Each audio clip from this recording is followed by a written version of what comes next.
Did you know that every day our immune systems fights off millions of potential invaders without us even realizing it? Good day everyone! I am Jairus Doble. In this report, we will be discussing and comparing the immune system of plants and animals, together with my group mates Trisha, Kirby, and Yok.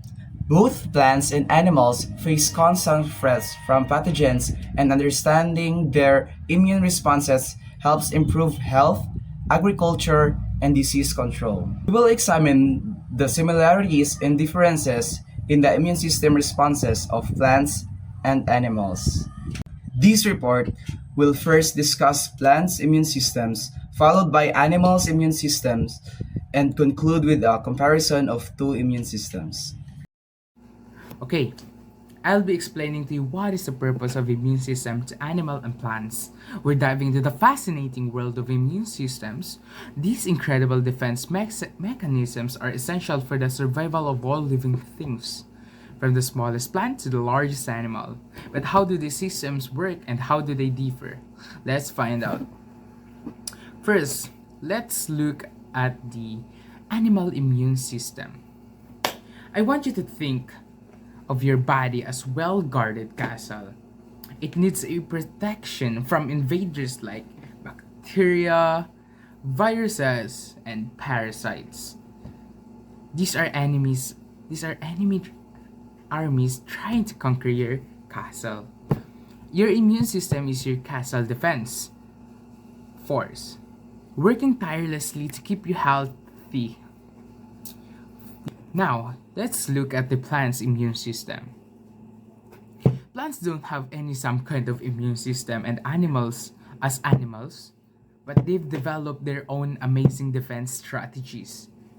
Think of a plant's defense as its own built-in security system.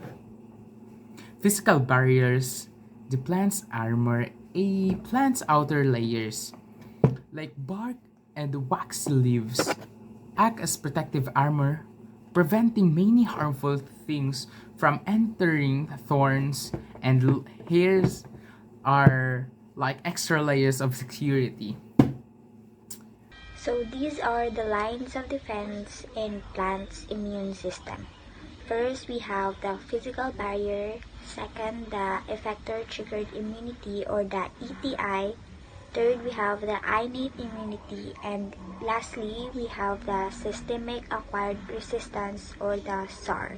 First line of defense in plants is physical barriers. It is the outermost layer of plant cells. The epidermis acts as the physical barrier to prevent the entry of pathogens. Plants also produce waxy cuticles on their leaves and stems, which provide an additional protective layer against infection. In summary, physical barriers in plants such as the waxy cuticle, bark, and thick cell walls protect against pathogen entry, while in animals, the skin, mucous membranes, and cilia act as the first line of defense to block harmful microorganisms. The line of defense in plants is innate immunity. Innate immunity in plants is a non-specific defense mechanism that detects pathogens through molecular patterns, triggering responses like cell wall reinforcement, production of antimicrobial compounds, and localized cell death to prevent the spread of infection. Effector-triggered immunity.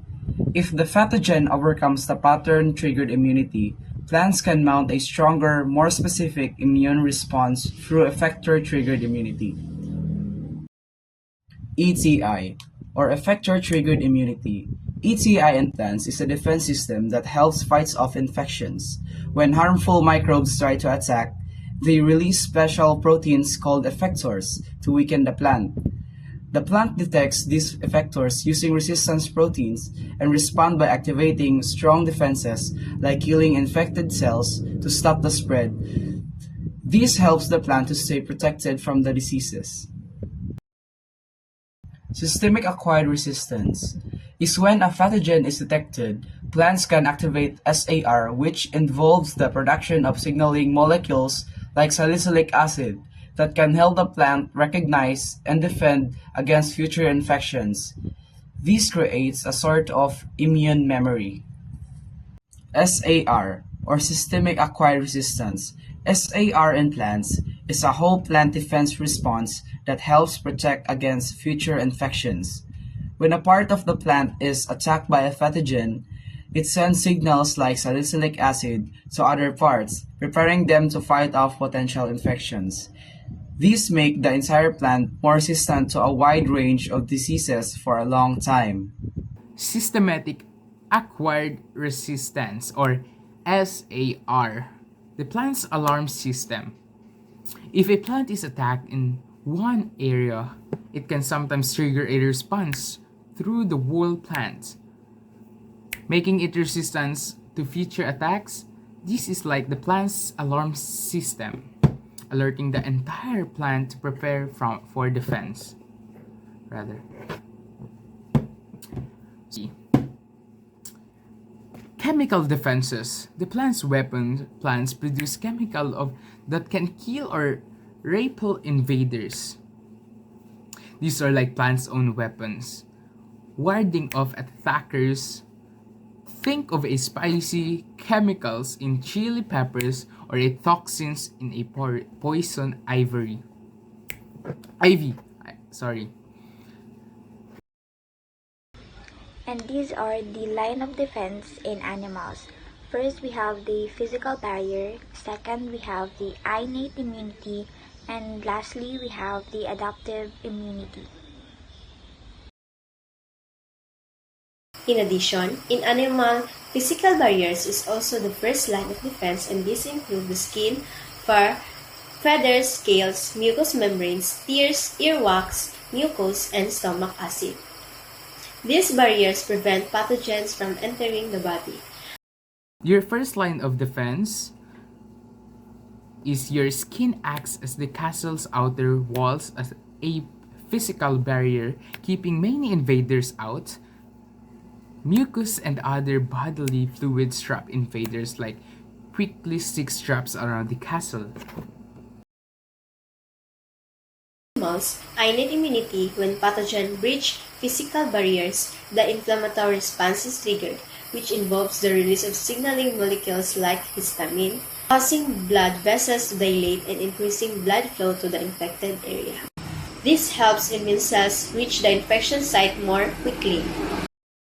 Innate immunity in both plants and animals is a non-specific defense mechanism that provides an immediate response to pathogens, with plants using antimicrobial chemicals and localized cell death, while animals rely on immune cells, inflammation, and chemical mediators. Second, innate immunity. The quick response theme is if invaders get past the first line of defense, your innate immune system springs into action. This is like the castle's quick response theme. Cells like macrophages and neutrophils quickly identify and destroy invaders. Their castle guards will immediately attack any intruders. Third, I'll be discussing adaptive immunity and its specific immune response. Adaptive immunity is our body's targeted defense against pathogens, which relies on specialized cells to remember and respond to threats. First, we have B cells. These cells produce antibodies that specifically bind to pathogens, marking them for a destruction by other immune cells. Next are T cells, which are divided into two types. The helper T cells, active B cells, and other immune cells to coordinate and respond. Cytotoxic T cells directly kill infected cells.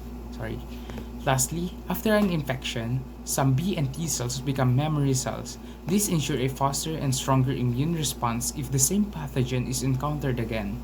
In summary, adaptive immunity helps our body develop long-term protection, which is why vaccines are so effective. So, by the way, pathogens are microorganisms or agents that cause diseases in animals and plants. Example, bacteria, fungi, and virus. The difference between plants and animals' immune system. Animals have both innate or the non-specific and the adaptive or specific and memory-based. So the skin and the mucus acts as a physical barrier similar to the plant cell walls. Animals have mobile immune cells that can travel throughout the body to fight infection. And lastly, animals have a more complex system of antibodies and specialized cells for pathogen recognition and memory. Plants only rely on innate immunity. They do not have an adaptive immune system like animals. Physical barriers such as cell wall, cuticle, and bark act as a first line of defense. Plants' immune responses are localized and rely on signaling molecules to communicate between different parts of the plant. Plants use pattern recognition and specific resistance proteins. So in summary, plant immunity is structural and chemical, while animal immunity is complex, involving both innate and adaptive systems. So both animal and plant immune system are incredibly complex and fascinating.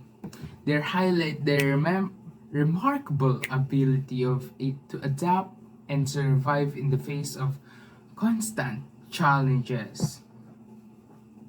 And that's all. Thank you everyone for listening to.